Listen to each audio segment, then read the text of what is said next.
From out of nowhere, we have a new North American champion. We're going to get onto it and find out who it is in just a bit. Stay tuned. This is your NXT review.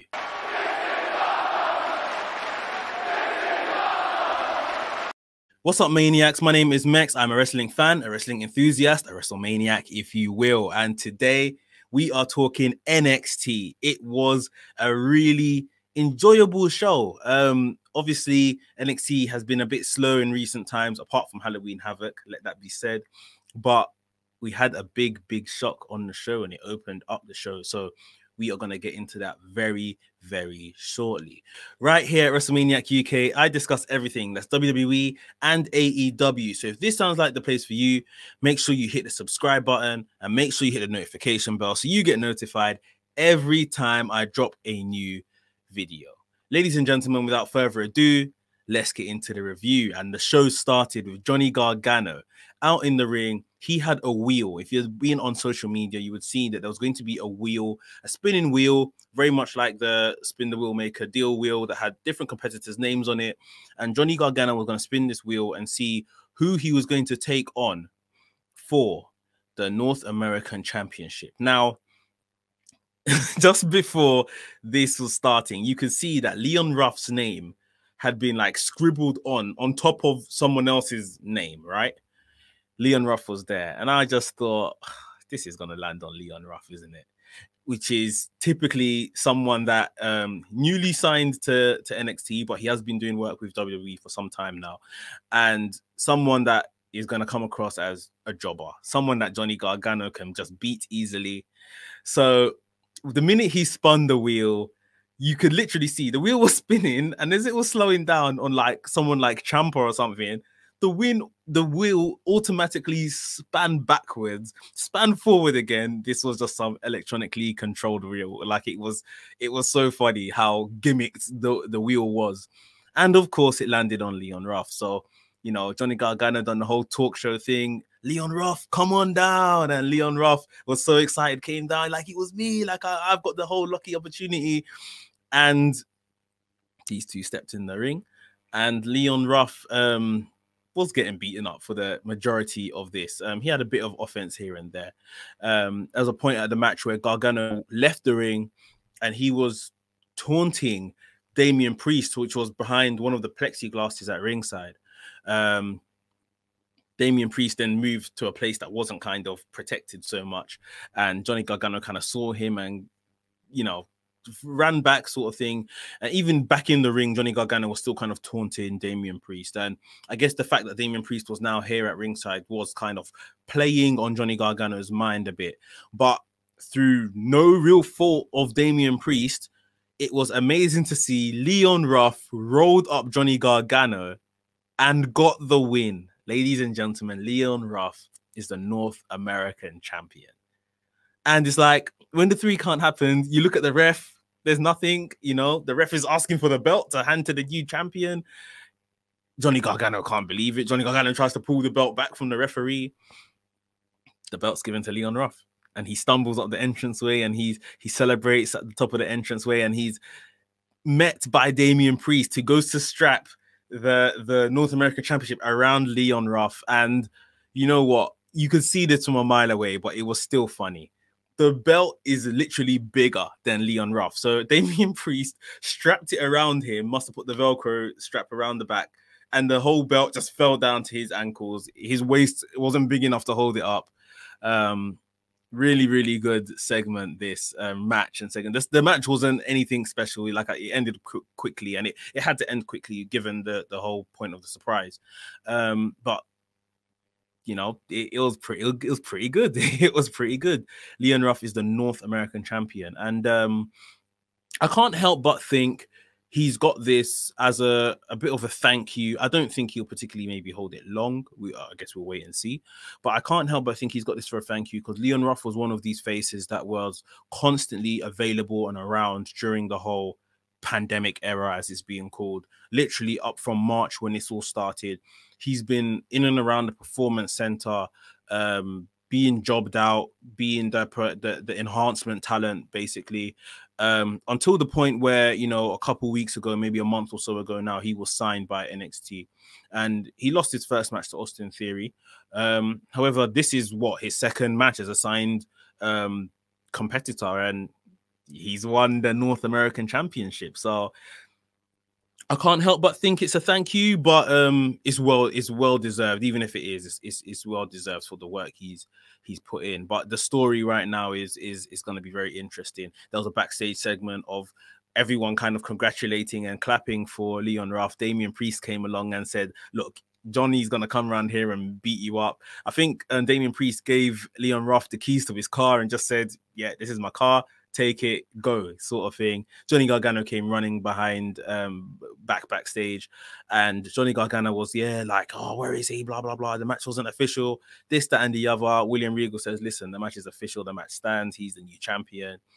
Johnny Gargano went at Damian Priest for a while, and Damian Priest said, "This was your own stipulation. You made this match. No one asked you to make it. You make this match, and now you've fallen victim to your own corrupt rules, effectively." So, yeah, really, really well done. Really interesting segment. Johnny Gargano still unable to retain a championship, and you know, we've talked a lot about Sasha Banks not being able to retain championships. When are we going to have the Johnny Gargano conversation? Hey. Yeah, it was really good. So if you haven't seen that segment, definitely tune in to that. We had another championship match on the card today. Santos Escobar versus Jake Atlas. Jake Atlas has been going head to head with Santos Escobar for some weeks now. And I think the first match in their whole series wasn't really great. I think it was pretty short. I think that was the match that happened at Halloween Havoc. But this match was very good. It was a really good typical cruiserweight match. Of course, Legado del Fantasma tried to kind of insert themselves and get involved in the outcome. They were moved away from ringside, told to go to the back by the referee. So it did just come down to Jake Atlas versus Santos Escobar. But Santos Escobar is too strong. You know, Atlas attempted his signature cartwheel DDT, but Escobar caught him and hit the finisher that Escobar usually hits, pinned him, and that was it. So yeah, the feud has been going on for a bit. This was definitely the best match within, you know, I think the 2 or 3 matches maybe that they've had at this point. But yeah, Santos Escobar, Legado del Fantasma looking so strong with that cruiserweight title. And obviously on NXT UK, for those of you that watch NXT UK, for those of you that are interested, I do live streams of them every Thursday at 8 p.m. GMT, just in case you want to join us live on YouTube. But Devlin is back on NXT UK, and Devlin has been calling, not necessarily directly calling out Escobar, but saying that, you know, of course, he was the champion and that Escobar is actually only the interim champion. So are we going to get Devlin versus Escobar eventually at some point? Who knows? I guess it depends on travel and stuff like that, given the pandemic, but it'll be very interesting to see that. Next up, we had Raquel Gonzalez versus what should have been Xia Li. Raquel Gonzalez comes to the ring. There's no sign of Xia Li. I think her entrance music and Titron and everything started playing, but she didn't come out. Boa comes out. Boa which is, you know, another NXT superstar, which has been giving Xia Li all these letters recently. Boa comes out and he basically says to Raquel Gonzalez, unfortunately, Xia Li is not around today. She can't have the match with you. Sorry. He goes to leave the ring. Raquel Gonzalez ain't having it. She batters him. Very interesting that they let Raquel Gonzalez beat him up the way she did and beat up a male competitor. You know, WWE have their lines on, you know, male and female conduct against each other, that is. So very interesting they let this happen. This is a superstar, which I guess they are still working on, Boa. This isn't like a James Ellsworth or someone like that, you see what I mean? So very interesting they let him have the beating that he took, because he was literally thrown from pillar to post, finisher move, everything, big boots, all sorts. He had it all. Raquel Gonzalez left the ring, obviously quite pissed off and annoyed that she was called out, and now all of a sudden Xia Li didn't appear. We had the Titron, all the LED screens went off, and there was a dragon going around and around. Very oriental kind of feel. a lot of smoke in the arena, and then a very old Asian man, maybe of that same Chinese, Japanese heritage, comes out. He hands Boa a letter and like scribbles, or I don't know what he did. He like scribbled some stuff on the back of his hand in like a black ink. Boa didn't seem afraid or anything. He respectfully nodded at the guy, took the letter and everything, and that guy left. I don't think Boa opened the letter in front of us on TV, but then he went backstage. So quite interesting to see what's going on with Xia Li first. Now it looks like Boa. Are they trying to set up some type of faction here? If so, who is going to possibly lead this faction? That is something to kind of think about as well, because I don't quite think either of those guys are strong enough to lead a faction right now. But yeah, at first this was just Xia Li. Now they've kind of roped Boa into all of this. So pretty interesting to see whatever direction that they are going to go with this. Next up, we had Candice LeRae versus Toni Storm. Pretty good match. I mean, I just have to say the names involved, and you guys know this is a really good match that we're going to get. And it was Candice LeRae. For me, she needs to win the title, especially given her current character. Candice LeRae definitely, within the last 2 matches she's had against Io Shirai, and this is nothing against Io Shirai, I just think Candice LeRae is deserving. You know, after Halloween Havoc, she should have won it 100%. In that ladder match, she should have won it. However, Candice LeRae is still out here fighting matches, and yeah, her versus Toni Storm, really good match. LeRae got the win. I think after the match, Toni Storm tried to get an attack on LeRae because LeRae won the match by some funny means here or there. And the Grim Reaper came out. So this Grim Reaper that's obviously been aiding the Gargano family in recent weeks came out. And I made my assumptions on who this is, and it pretty much came true. Before there was a reveal of the Grim Reaper, Shotzi Blackheart came out to obviously get a revenge on Candice LeRae as well. But the Grim Reaper and LeRae laid out Toni Storm and Shotzi Blackheart. The Grim Reaper unmasked, and it was Indy Hartwell. Now, I don't know why she was wearing a mask. I don't get it, because she'd already kind of pledged her allegiance to this family, to the Gargano family, that is. We knew she did. We saw that on TV. It was played out. You know, we even saw a segment in one of Candice LeRae's matches where she handed Candice LeRae brass knuckles. So why was there the need for the Grim Reaper? Now, for Halloween Havoc, she could have dressed up as a Grim Reaper because, you know, it's Halloween. It's a Halloween show. But the past 2 weeks, she's still been wearing that get-up. But it's like it wasn't necessarily needed. You see what I mean? It wasn't needed at all. We knew it was you. So, yeah, Indy Hartwell, again, coming to the rescue of the Garganos, of Candice LeRae. Going to be interesting to see what happens there.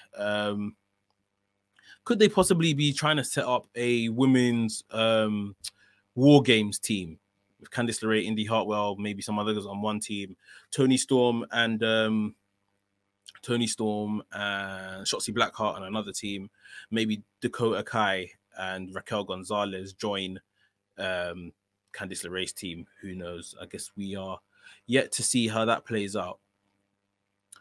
Guys, before we get onto the Dexter Lumis versus Timothy Thatcher match, I just want you to really do something for me. And you know what I'm going to say?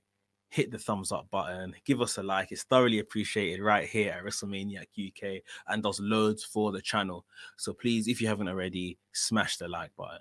Next up, Dexter Lumis versus Timothy Thatcher. Dexter Lumis was actually doing a drawing backstage earlier on in the night. Timothy Thatcher attacked is it Anthony Green? I think his name is, or August Gray. I think that's what he goes by now, NXT. And was beating him up backstage and threw August into this drawing that Dexter Lumis had been doing, and they had a little face-to-face confrontation. And that's, I'm guessing, why this match was put together.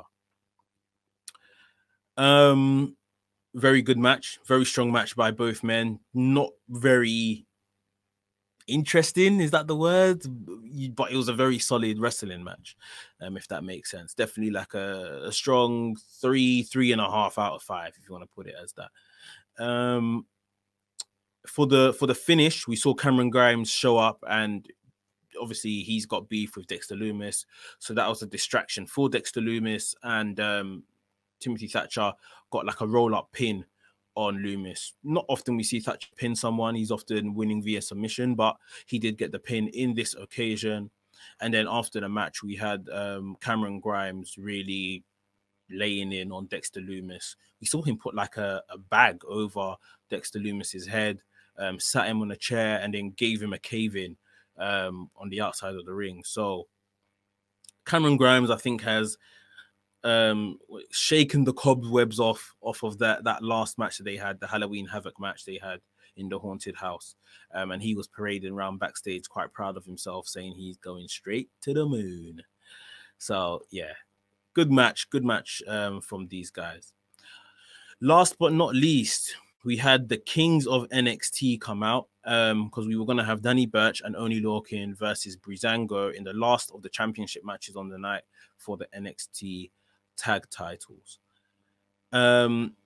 Again, very, very good match. Oney Lorcan and Danny Burch have deserved this for quite a while, deserved this kind of position to be champions for quite a while. Obviously, the tag division at NXT isn't quite what it used to be, especially when those two formed their tag team a couple years ago. I just wish that this reign happened then, but I guess they've needed the mouthpiece and needed to kind of be more than just great wrestlers. They need a bit more, so that's what they are benefiting from this time round. Breezango, you know, I didn't think at any point that Breezango were going to beat these guys, and it's good to see Breezango. They are fun. They're a fun little tag team. This match kind of took the turn when Drake Maverick came out, and obviously Kings of NXT beat up Killian Dane, Drake Maverick's tag partner, quite severely last week, so he wasn't on the show this week. So Drake Maverick kind of came out to avenge it, but you know Drake Maverick is always just a quick splurt, a quick flurry, and then he just gets laid out, and that's what Pete Dunne was doing on the outside, just absolutely laying him out. So didn't help as much of a distraction. And in the end, Danny Burch and Oney Lorcan put their finishing move on, I think it was Fandango, and Danny Burch pinned him, and they retained their tag team championships. Drake Maverick, along with Breezango, tried to continue an attack on Kings of NXT after the bell had gone, after the match was finished, but those guys eventually regrouped. It was 4-on-3, so of course they got the upper hand, beat them up around the ringside, the commentary table area, and Kings of NXT were left standing tall at the end of the segment, and that was your NXT show. Really, really decent show. A few bits of story advancements, but for me, the big standout bit was Leon Ruff shocking the entire NXT universe, so to speak, winning the North American Championship. Nobody can say they saw that coming. Absolutely nobody. I think we might have all seen coming the fact that Leon Ruff was going to be the competitor, but we thought Johnny Gargano was going to break his hoodoo of losing his championship on the first defense against Leon Ruff. But no, Leon Ruff is the North American champion. Guys, let me know what you think of that particular angle, and what was your favorite segment or match of the show. Let me know down below in the comments. Again, if you enjoyed this review, please give us a thumbs up. It's thoroughly appreciated. And if you're new here, click the subscribe button, click the notification bell as well, so you get notified every time I drop a new video. And that is it. WrestleManiac UK signing out, and I'll see you.